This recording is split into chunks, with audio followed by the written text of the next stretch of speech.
Previously in sequence control -3 code, we use a turn on the motor using essentially a load statement. And the load statement is fine. The only constraint is this number here, we have to give it as a numerical constant. And sometimes in programming, you need the speed, the number here, to be variable. That means depending on certain condition, we want to change the number up or down. So this situation is a bit it's not very convenient or flexible enough for computer programming.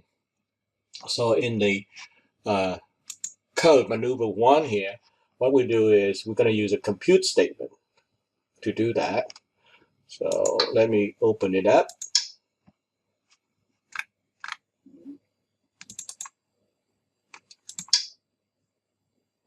So you can see that I have a variable speed I set at 512, a lead time of 0.5 seconds. In the gear motor here, you see the statement is a so-called compute statement. Let's show you how it's done. So it's an execute compute statement. So on the left side, it's still controller device port 1, accessory device port 1 gear motor as usual. So that part didn't change. On the left hand side here, so we want to basically also in the compute statement, you can see that the speed and the direction are separated out. So we need to go to controller constant. Here we go. The motor value, so we just use counterwire, counterclockwise, but we won't specify the power. We leave it 0. Well, what happens if you put a number in here? Well, that's okay too. But this will be added to the effect of the variable speed, the speed parameter. So usually when I use this one, I put a power 0.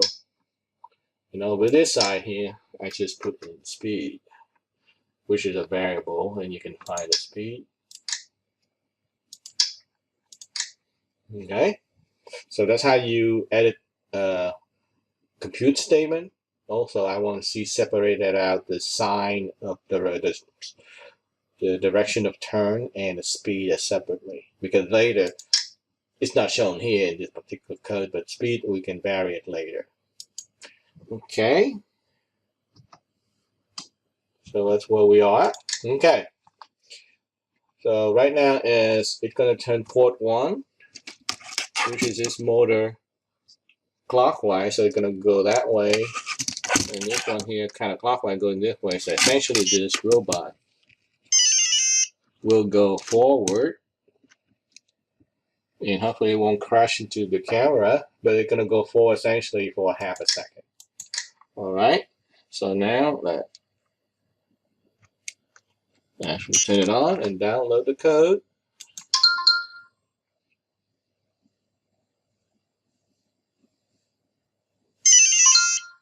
Okay, and then just turn it on. In theory, should go forward half a second. There we go. Well, okay. So the next thing we want to do is also introduce the concept of function. Very often, obviously, this piece of code works very well, right, for going forward. Okay. So what we want to do is kind of, in a way, save the work that we've done. So we're going to create a function. So we're going to function, instruction, go to function. We create a new function, so we're going to get function. The input name, we're just going to go call it forward. And then all this code works very well already, right? You just highlight it, Control C, copy, go down here, Control V, up, Control C again. Make sure I move the cursor to the area, Control V, here we go. So now we have forward and all that. In theory, to have a proper function, you need to have a return every time here. Okay, but I found out that it's okay. It's kind of implicit, and so far most of the code you see that I don't use that in here. So we just save that. So sometimes I use it function in the book. I discuss it also. This is kind of a shallow way to use function because I use it just like an area where you save some code that you know is working properly, and you save it here. And then that means what I can go out here, and so if I switch to counterclockwise and this to clockwise, obviously you know this code is going to make it go backward. And so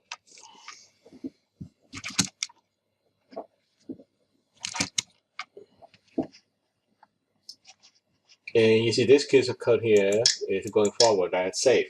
So the function, once you define it here, you don't, I haven't shown you how to use it yet, so it will stay alone. It's just kind of hidden and safe, just like, you save for rainy days, as we say.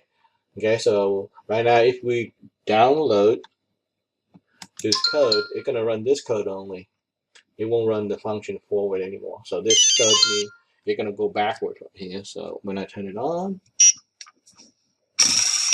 it runs backward. Okay, so therefore, what does that mean? Oh, this is good. This is function backward. So I create another one.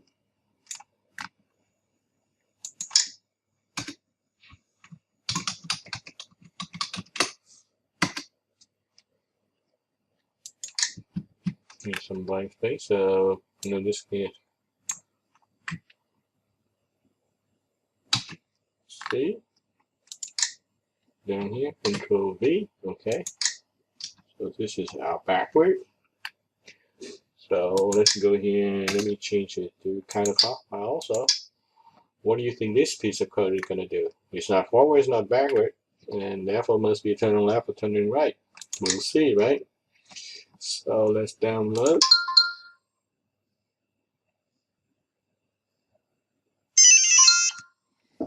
And turn on. Okay, so basically you're turning right for half a second and so forth. All right, so once that's created, and that's for one, essentially we've been working with one, and that's created a number 2 example code here. Okay, of what we did so far. Okay,